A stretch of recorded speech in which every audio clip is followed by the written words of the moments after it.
అదే RTV app వార్తల్ని క్షణాల్లో చదివే అవకాశం ఉంటుంది. ఒక న్యూస్ పేపర్, ఒక టెలివిజన్ ఛానల్ మీ చేతుల్లో ఎప్పుడూ ఉంటాయి. అన్ప్రెడిక్టబుల్గా, అన్ప్రెసిడెంటెడ్గా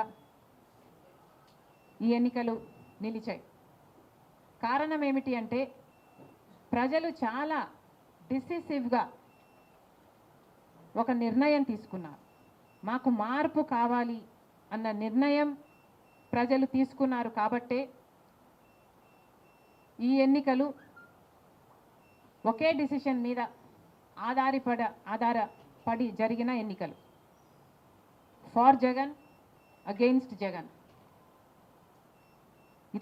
ఒకటే డిసిషన్గా ఈ ఎన్నికలు నిలిచాయి. For Jagan or against Jagan. Against Jagan అన్న మార్పు కావాలి అన్న ఈ గట్టి డిసిషన్ ప్రజలు తీసుకున్నారు కాబట్టే ఈరోజు వాళ్ళ ఓటు వేస్ట్ కాకూడదు అన్నట్టుగా చాలా డిసిసివ్గా they voted with a vengeance for change. ఇది అవునన్నా కాదన్నా ఇది వాస్తవం.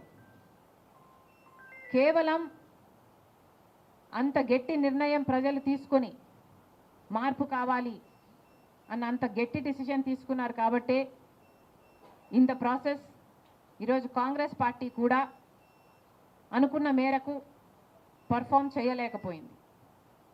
కాంగ్రెస్ పార్టీ కూడా కేవలం నెల రోజుల ముందు సర్వే చేస్తే Congress party vote share between 6 to 7% ఉంది. దాన్ని మేము కష్టపడి పనిచేస్తే నేనే స్వయంగా 64 కాన్స్టిట్యుయెన్సీలో క్యాంపెయిన్ చేయడం కూడా జరిగింది. వీటన్నిటితో కనీసం 8% దాటుతుంది అని కాంగ్రెస్ పార్టీ ధీమాగా ఉంటే అది కూడా జరగలేదు. కారణం ఏమిటి అంటే ప్రజలు చాలా డిసిసివ్గా వాళ్ళ ఓటు వేస్ట్ కాకూడదు, ప్రభుత్వం ఎలాగైనా మారాలి, మేము మార్చాలి అన్న డిసిషన్ తీసుకున్నారు కాబట్టే ప్రజలు కాంగ్రెస్ పార్టీకి కూడా ఓటు వేయడానికి ఆలోచన చేయడం జరిగింది. ఏది ఏమైనా కాంగ్రెస్ పార్టీ ప్రజల గుండెల్లో స్థానం సంపాదించుకోవడం మొదలుపెట్టింది. ఇది ఇలాగే అంచెలంచెలుగా పెరుగుతూ పోతుంది. రాహుల్ గాంధీ గారి నాయకత్వంలో మేమందరం కూడా కష్టపడి పనిచేయడానికి సిద్ధంగా ఉన్నాం. అటు కేంద్రంలోనైనా ఇటు రాష్ట్రంలోనైనా కాంగ్రెస్ పార్టీకి మంచి భవిష్యత్తు ఉంటుందని 2029 కల్లా మేము ఒక మంచి పొజిషన్లోకి రాగలమని నమ్మకం మా అందరికీ ఉంది. ఈరోజు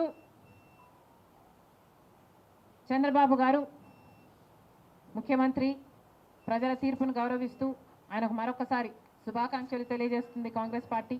master minds, the pride of India. Inter, MPC, BiPC, MEC, CEC చదివిన విద్యార్థులకు సీఏ మరియు సిఎంఏ ఫౌండేషన్ కొరకు నూతన బ్యాచెస్ ప్రారంభం.